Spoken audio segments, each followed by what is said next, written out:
The new test that we're using is called the Xpert Xpress SARS-CoV-2 for use on Cepheid's GeneXpert systems. The difference between this new test and the other test is that the new test is being completed in our HMC lab at the hospital, whereas the other tests are still being sent out to reference labs for testing. The process of collecting a specimen is still the same, whether or not we're using our new test method or whether we're using the test method, which requires us to send out for the reference labs to complete. It's a thin, skinny, flexible swab that's inserted into the nose in order to collect an appropriate specimen. The test for the new rapid test, the results end up coming back within 1 hour of collection and being sent to our lab here at HMC. The rapid test is being used in the inpatient setting at this time because HMC has an allocation of test materials that forces us to limit to a certain number of rapid tests each day. We are using these new tests at HMC to be able to rapidly identify and isolate patients and make informed treatment decisions quickly. And now we have Karen Tyrol from our microbiology lab to discuss the lab process. Okay, welcome to our molecular isolation room where we're currently and fortunately able to now set up our SARS coronavirus 2 detection assay using the Cepheid technology. Our samples are nasopharyngeal specimens, and the cartridge that we use for the test is this little small cartridge which contains multiple chambers inside of it. Our sample is prepared in this biological safety cabinet. We use all the appropriate PPE that we're supposed to use when setting that up.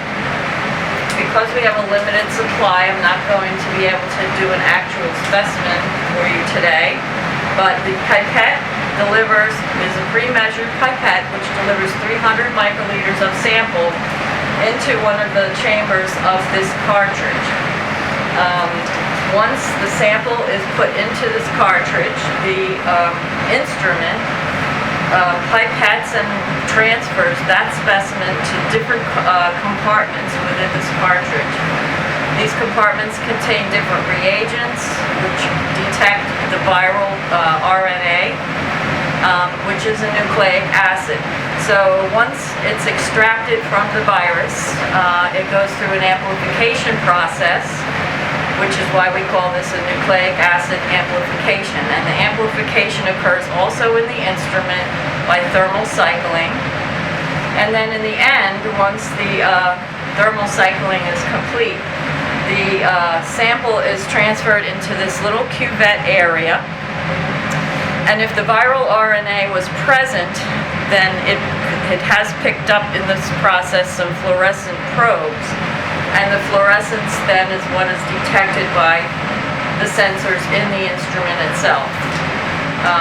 The total test time from start to finish, once we put it in the instrument, is about 47 to 50 minutes for sample preparation, extraction, amplification, and then the detection of the viral RNA. Each individual module runs one test, so we can do them all independently once we start. So it's just gets barcode scanned into our computer, and then we would insert it into our test module, and then it would start running the test. The specimen is pipetted using different types of probes and pistons that come down, and it transfers it into all the different compartments in the cartridge that have different reagents, primers, and probes that detect the RNA.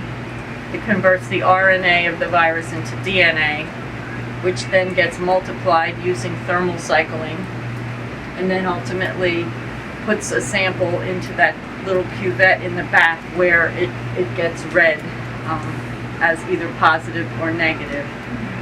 It's based on fluorescence, so there's a little probe, and if it binds the RNA of the target, the fluorescent probe will attach, and that's what gets read.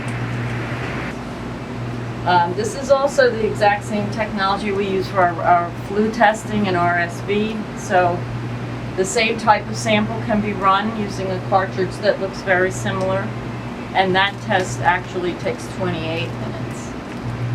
So we have been using it for flu testing for a few years now.